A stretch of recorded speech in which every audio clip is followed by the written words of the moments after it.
Kia ora and welcome to Beer Club. I'm Luke, and this week we are drinking Wildfire from Waitoa, which is a Hazy IPA.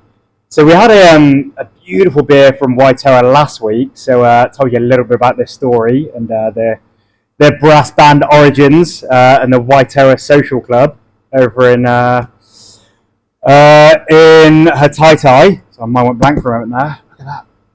And yeah, Waitoa is so they were based on Waitoa Road, which is where the brewery and their first taproom is.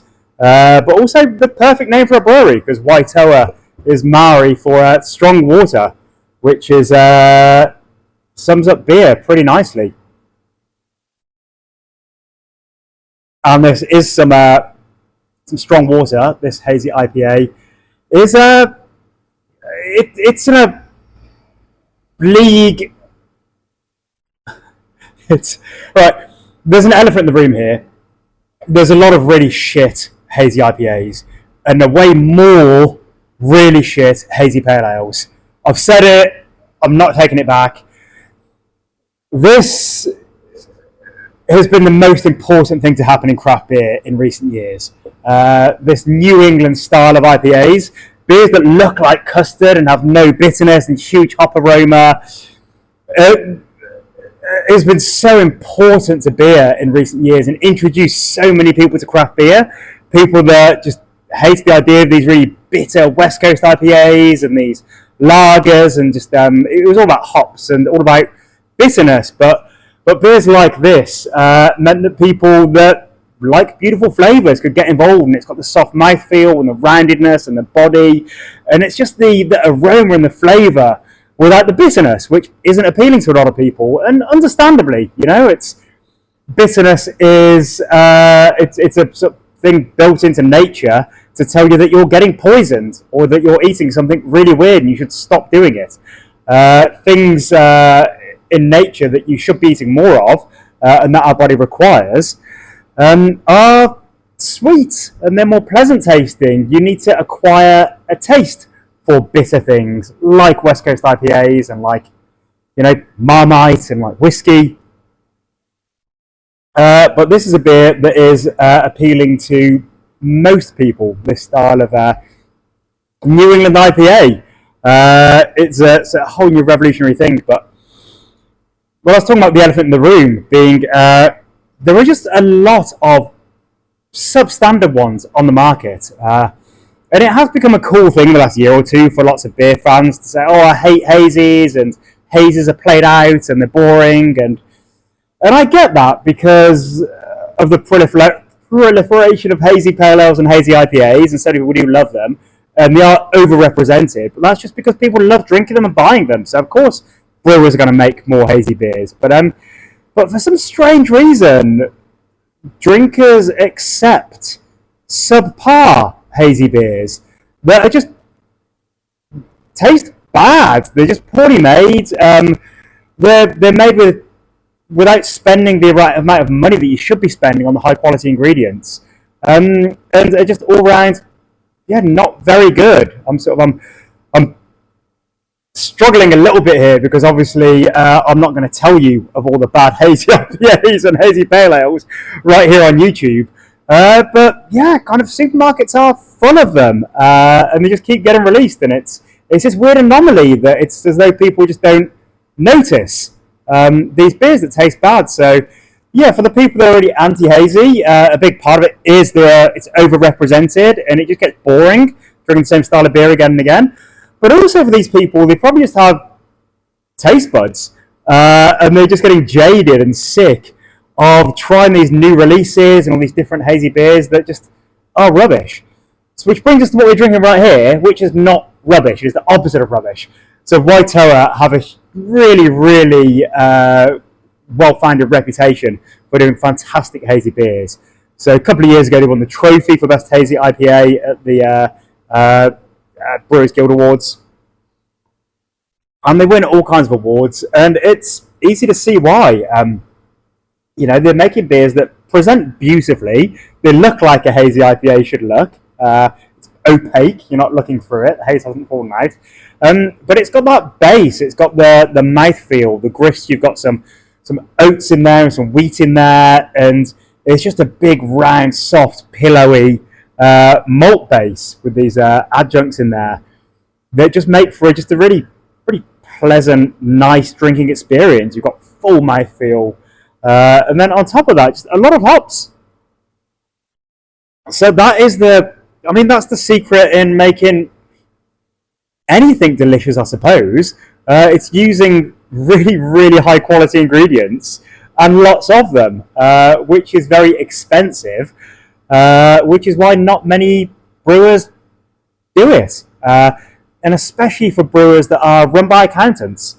So yeah, lots of bigger and macro breweries, they could never get away with using the volume of hops that are in a beer like this, because it's fiscally irresponsible. Hops are so very expensive, so it's so wonderful seeing beers like this coming out of small breweries that we should all be supporting, so they can carry on making these delicious beers, because otherwise they'll just stop doing it, and then we'll just have, I don't know, Max and Boundary Road to be drinking when we want our hop hit, which is a pale shadow of something like this. So the hops in this are, so I love when breweries put the hops in the cans. Taihiki, it's all New Zealand hops in here. So Taihiki is, I suppose that's a New Zealand hop that's quite close to a lot of these American sea hops, these things like Cascade and Centennial, and these hops that really kicked off the craft beer revolution 15, 20 years ago. And it's got some grapefruit, got some pine. You'll be getting like lime zest character in there. It's a really beautiful hop. Of course, it's got Nelson Sauvin, arguably the most important New Zealand hop of recent years, especially with our reputation amongst international brewers using New Zealand ingredients. And it's white grape, it's gooseberry, that totally unique character. There's nothing else like Nelson Sauvin.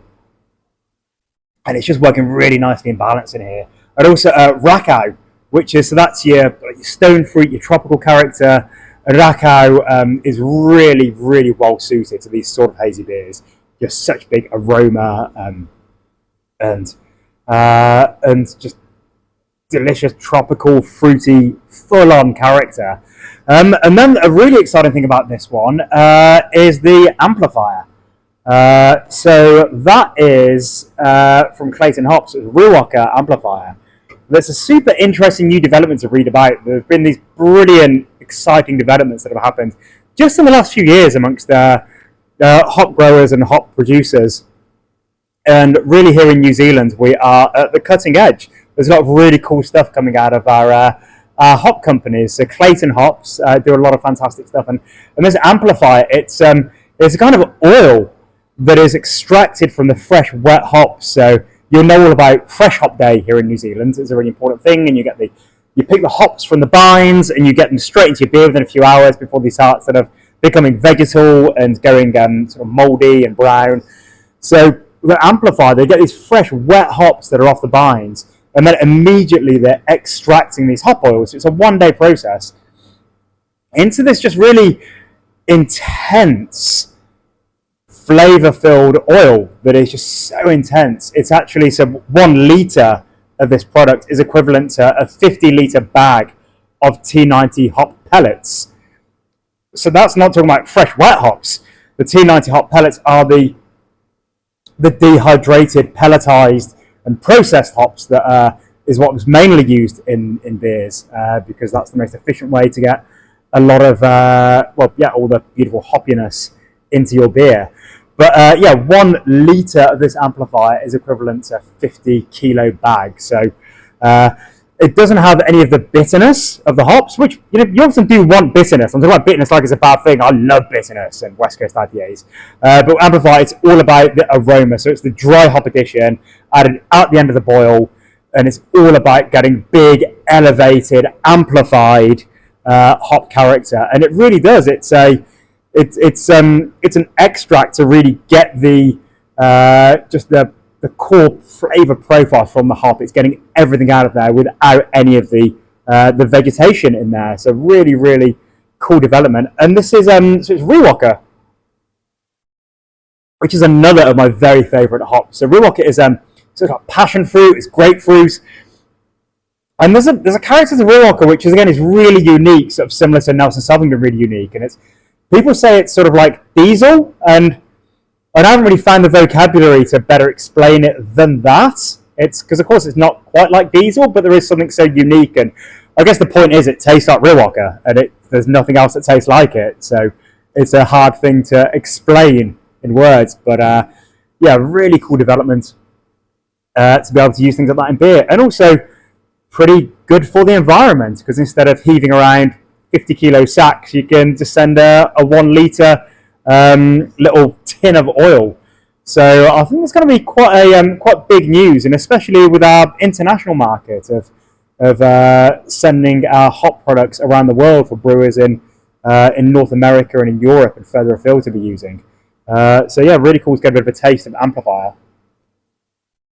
And yeah, just yet another showcase of what Waitoa can do with hops. So their head brewer there, Tommy, I gave him a call earlier to see if we could get him involved in the video again, but he's still feeling pretty ill, so he was really croaky on the phone. So I was like, oh, don't worry, Tommy, we'll get one of your beers in the future. We'll get you to chat with people in the future. But as I was saying last week, Waitoa, they've got 2 places. They've got a bar in town in Wellington, and then they've got the place over in Hātaitai where the brewery is. So really cool social club type vibes.